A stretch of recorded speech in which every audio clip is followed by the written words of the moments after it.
So can tech stocks keep up with this optimism? I think that optimism is real. I think the big changes that are happening in the ecosystem are these secular changes, like the move to the cloud. And that's a big driver for Amazon. We see 50% growth year over year in the AWS division. And you see large enterprises starting to move. And that's what's driving a lot of the operating income and a lot of the growth. So the frothiness is worth it. Yeah, it's, the public markets are different than the private markets. I'd say in the private markets, we're seeing a little bit of a reversion to the mean. A lot of the frothiness. How so? Well, when you had me on the show, say a year ago or 18 months ago, we saw that private market valuations were 2x the public market ones. So the same company in the private markets was worth twice what it is in the publics, and that's no longer the case. You wrote about a spike in venture debt. Why is this a trend? So there are two ways for startups to finance their growth. One is to raise equity dollars. People like me, venture capitalists, invest dollars to buy shares, and that dilutes the company. So we buy 20 to 25% of the company in a round. But there's this recent trend where companies actually borrow. And it's happening more and more. And in fact, it's growing faster than some of the equity investment. And it's because this kind of financing is actually non-dilutive to founders. So they can actually raise the capital they need to grow without taking on nearly as much dilution. And what we're seeing is, as companies stay private longer and longer, like an Uber or a Dropbox, with 10 years in order before they go public, instead of raising that pre-IPO round, they're actually raising $500 million, $1 billion, or $2.5 billion in debt. When you talk about private companies reverting back to the mean, are Uber and Airbnb an exception? They are. And are they the only exceptions? No, there are many exceptions. Okay. There are quite a few companies that are fetching still premium multiples and premium valuations. What I mean by reverting to the mean is the exceptional companies will always command exceptional prices, but 2 or 3 years ago, every company was commanding exceptional prices, even though they may not have warranted it. And so the reversion to the mean means the middle class of companies, the companies who aren't growing as fast or aren't as iconic, the prices for those companies have come down quite a bit. So are we in the middle of a reckoning in private tech? Not a reckoning. It's a reversion to the mean. It's a slow correction. It's nothing as dramatic as we saw in 2000.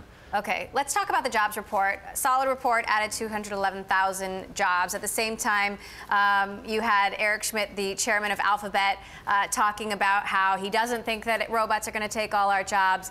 He said, I'm not going to take the position that because no one really knows the answer, that this time is not different to previous industrial revolutions. But while we have a tremendous dislocation in jobs, I'm not denying that in aggregate, there will be more jobs. A little windy way to say it. Yeah. Do you agree with him? So when the first dishwashers came out, that was the first robot in the house. And people were terrified that all the dishwashers employed in lots of restaurants would suddenly be out of business. Today, there are about 500,000 people who do that job. So no, I don't think robots are going to put people out of a job. Another way of saying it, I was on a panel with the former executive at Tesla. And inside the Tesla mega factory in Nevada, there are as many people employed per car produced in that Tesla factory as in any other factory in America. And so what really ends up happening with machine learning or artificial intelligence or automation is not that we have fewer jobs, it's that the kinds of work that humans do changes. And we're able to focus on more interesting work, more cerebral work, as opposed to more manual work. So let's talk about self-driving cars then. For example, Uber and Alphabet are in the middle of this big lawsuit over whether or not technology IP was stolen. If self-driving cars are a success, what does that mean for all of these people who have been building cars in the first place? Yeah, so and driving them. Well, so there are 5 different stages of automation. We're not going to get to the 5th stage, which is you and I sitting in a car having a coffee in the next 15 years. I don't think that's going to happen. And so we're still going to have to be sitting at the steering wheel, is what you're saying. Yeah, either that or there are companies that offer to drive trucks through remote control, the way that we drive drones in the military today. And so humans are going to be involved in self-driving cars for a very long time, probably another 15 to 25 years. And the idea is that during that time, people will be able to learn new skills and still be employed. So this is not a discontinuity where tomorrow the 19 million cars that are sold in the US each year, or whatever it is, are suddenly going to become fully automated and everyone's going to be without a job. It's a much more gradual change than most people appreciate. What are the new skills? What are the new skills? Well, so imagine driving 8 trucks at the same time instead of driving 1. That's one. That's a big one, I think. The gig economy also is definitely fragmenting labor. One of the big themes that we're pursuing inside of our firm is new forms of education, much more vocational education.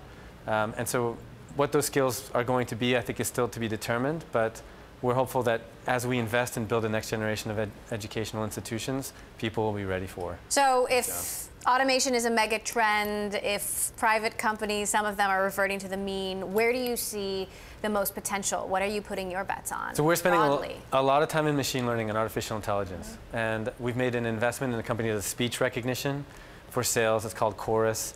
And we believe that speech recognition is the new form of human-computer interaction. Turns out you can actually speak 3 times faster than you can type. And so it's much more convenient to speak to a computer. Another big area of focus for us is machine translation. That's translating from one language to another. Computers can now do that better than humans at scale. And so we're continuing to look for investments in that category. Last question, you were here a year ago. What are we going to be talking about when it comes to the market a year from now? I think we'll be talking about a very heady season of very large IPOs. The IPO market is, we've seen about 9 companies go public through May. That's much on a 2x pace compared to last year. We still have But Uber and Airbnb, I mean, all signs point to those ones being even a couple years out. There's a lot of regulatory questions to be answered in both those cases, but I think at some point those 2 companies will go out. You still have Pinterest. You still have quite a few in the IPO pipeline. And if the recent markets have shown there's a lot of appetite for high-growth technology companies, the average gain, I think, is 35% on new issuances in the IPO market. So the doors are open, and so lots of companies will be going out. It's a very exciting time.